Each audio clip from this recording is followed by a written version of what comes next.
ఒక్క బోగస్ ఓటర్ను కూడా పట్టుకోలేకపోయిండు.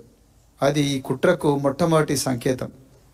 రెండవది, సి విజిల్ అని ఒక యాప్ ఉంటుంది. ఈ సి విజిల్ అనే యాప్ ఏ పౌరుడికైనా ఎక్కడైనా కూడా మోడల్ కోడ్ ఆఫ్ కండక్ట్ ఉల్లంఘన జరుగుతుంటే ఆ ఉల్లంఘనను వెంటనే ఫోటో తీసి లేకపోతే వీడియో తీసి ఆ జిపిఎస్ లొకేషన్తో అప్లోడ్ చేయాలి. ఈరోజు అందరూ ప్రజలు గుర్తించాల్సిన అవసరం ఏంటంటే ఈ సి విజిల్ అనే యాప్ ఈరోజు కూడా పనిచేస్తలేదు. నిన్న డాక్టర్ దాసోజీ శ్రవణ్ గారు, నేను, పాడి కౌశిక్ రెడ్డి, తర్వాత Vishnuvardhan Reddy chief election agent, మేము నలుగురం కలిసి ఎలక్షన్ అబ్జర్వర్ల దగ్గరికి హరిత హోటల్కు పోయిన తర్వాత డాక్టర్ దాసోజీ శ్రవణ్ గారితో ఆన్లైన్ ఒక లైవ్ డెమో కూడా ఇప్పించినాం. సి విజిల్ యాప్ అనేది పనిచేయడం లేదు, ఈ రోజు కూడా పనిచేయడం లేదు. ఎలక్షన్ అబ్జర్వర్ అన్నాడు, ఈ సి విజిల్ యాప్ మా చేతిలో ఉండదు, ఎలక్షన్ కమిషన్ ఆఫ్ ఇండియా చేతిలో ఉంటుంది, మేమేం చేయలేము, మీరు ఏమన్నా ఉంటే వాట్సాప్లో పెట్టండి అన్నాడు. ఎంతమందికి ఎలక్షన్ కమిషన్ అబ్జర్వర్ నెంబర్ తెలుసు? ఎంతమందికి పోలీస్ అబ్జర్వర్ నెంబర్ తెలుసు? ఇంకా మూడవది, ఒక 3 సార్లు 20 రిప్రజెంటేషన్లో 3 రిప్రజెంటేషన్లు ఎక్కడెక్కడ బోగస్ ఓటింగ్ జరుగుతుంది అనేది, పర్టికులర్గా ఏ విధంగా బోగస్ ఓటింగ్ జరుగుతుంది అనేది గతంలో ఉండే ఎక్స్పీరియన్సెస్, ఎంఐఎం పార్టీ కానీ కాంగ్రెస్ పార్టీ కానీ ఏ విధంగా బోగస్ ఓట్లు చేసిండ్రు అనేది ఉదాహరణలతోని వాళ్ళకు చెప్పినాం. Process 1, process 2, step 1, step 2, step 3 అని చెప్తే అక్కడ అడిషనల్ బందోబస్తు పెట్టండి అని చెప్పేసి దాదాపు వారం రోజుల ముందర నుంచే చెప్తున్నాం. ఈరోజు మేము మా కళ్ళతో చూసినాం, నేను డాక్టర్ దాసోజీ శ్రవణ్ గారు.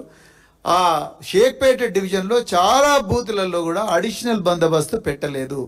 ఇక మూడవది, ఈ బోగస్ ఓటర్లు ఆటోలల్లో తరలించబడ్డారు. వాళ్ళు పలాని ఫంక్షన్ హాల్స్లో ఉన్నారు, ఈ నిమిషంలో ఇక్కడికి పోతారు, ఆ నిమిషంలో అక్కడికి పోతారు, తర్వాత వీళ్ళు ఆటో నెంబర్లు, ఇది జిపిఎస్ లొకేషన్ అని లైవ్గా చెప్పుతున్నా కూడా ఒక్క పోలీస్ ఆఫీసర్ పోయి వాళ్ళని ఆపలేదు.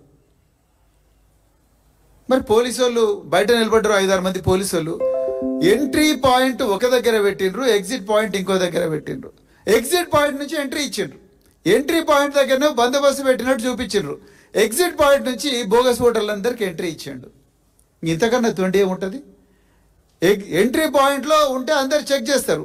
ఇక 5వది, ఇది చాలా ఇంపార్టెంట్, తెలంగాణ ప్రజలు గమనించాలి. ఎంత ఘోరమైన హత్య జరిగింది ప్రజాస్వామ్యం అంటే, బోగస్ ఓటర్లందరూ కూడా ఆటోలలో వచ్చిండ్రు.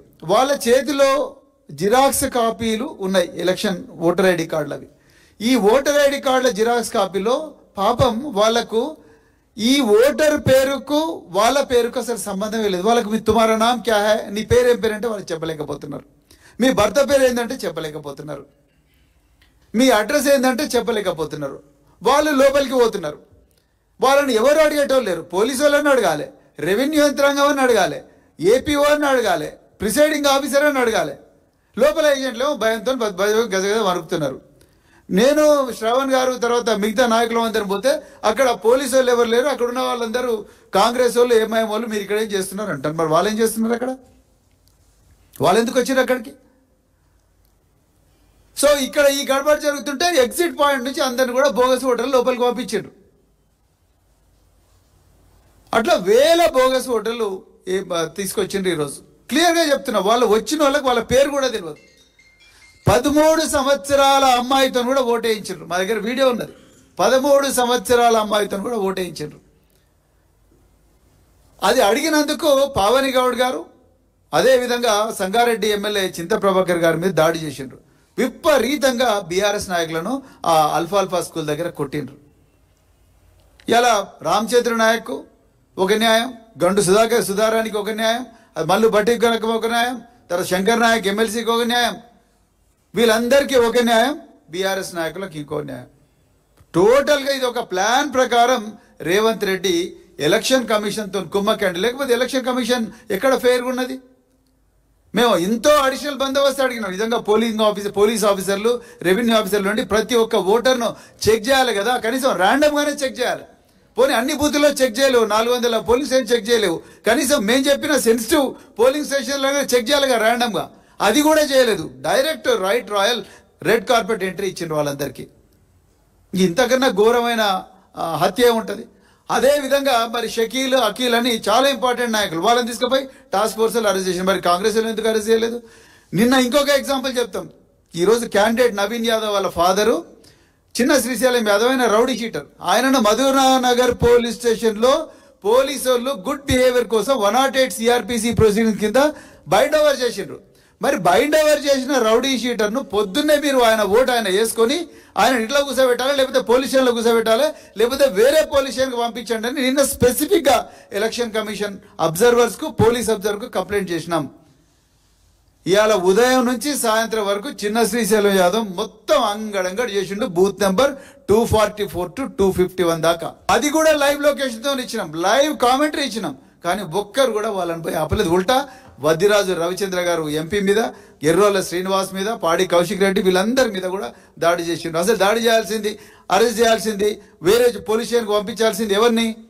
చిన్న శ్రీశైలం యాదవ్ను. రౌడీ షీటర్, బైండ్ ఓవర్ చేయాల్సిన రౌడీ షీటర్ ఇలా ఓపెన్గా తిరుగుతూ ఉన్నాడు. ఇంతకన్నా ఘోరమైన కూని ఏముంటుంది? సో ఇది పూర్తిగా మరి ప్రజాస్వామ్యాన్ని కుట్రపూరితంగానే రేవంత్ రెడ్డి మరి కూని చేసిండు. అయినా కూడా మరి ఈరోజు జూబ్లీహిల్స్ ప్రజలందరూ కూడా కేసీఆర్ గారి వైపే నిలబడ్డారు. ఇన్ని దౌర్జన్యాలు చేసినా కూడా వాళ్ళందరూ కూడా వచ్చి నిజంగా చాలా మొండిగా మేము కేసీఆర్ గారి వైపు ఉంటే ఓటేసిన వాళ్ళందరికీ కూడా హృదయపూర్వక ధన్యవాదాలు తెలుపుతా ఉన్నాం. Thank you. ఇప్పుడు పెద్దలు మాజీ మంత్రివర్యులు లక్ష్మారెడ్డి గారిని మాట్లాడవలసిందిగా కోరుతున్నారు.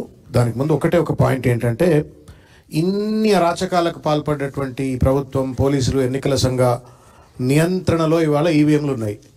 ఈ ఈవీఎంలను కూడా సరిగ్గా కాపాడతారా, వీటిని ఏమైనా ఆగమాగం చేస్తారా, ట్యాంపర్ చేస్తారా, భయం అయితే మాకు బాగా కలుగుతూ ఉన్నది.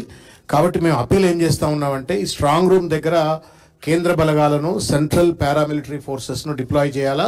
లోకల్ పోలీస్కి ఇచ్చినట్టయితే వాటిలో అందులో ఉన్నాయి మాయం కావచ్చు, బయటి లోపలికి పోవచ్చు, లేకపోతే ఇంకేదైనా ట్యాంపర్ అయ్యే అవకాశం ఉంది. కాబట్టి we humbly appeal the election commission of India to ensure that central paramilitary forces are deployed at the strong rooms. Strong room వద్ద కేంద్ర బలగాలను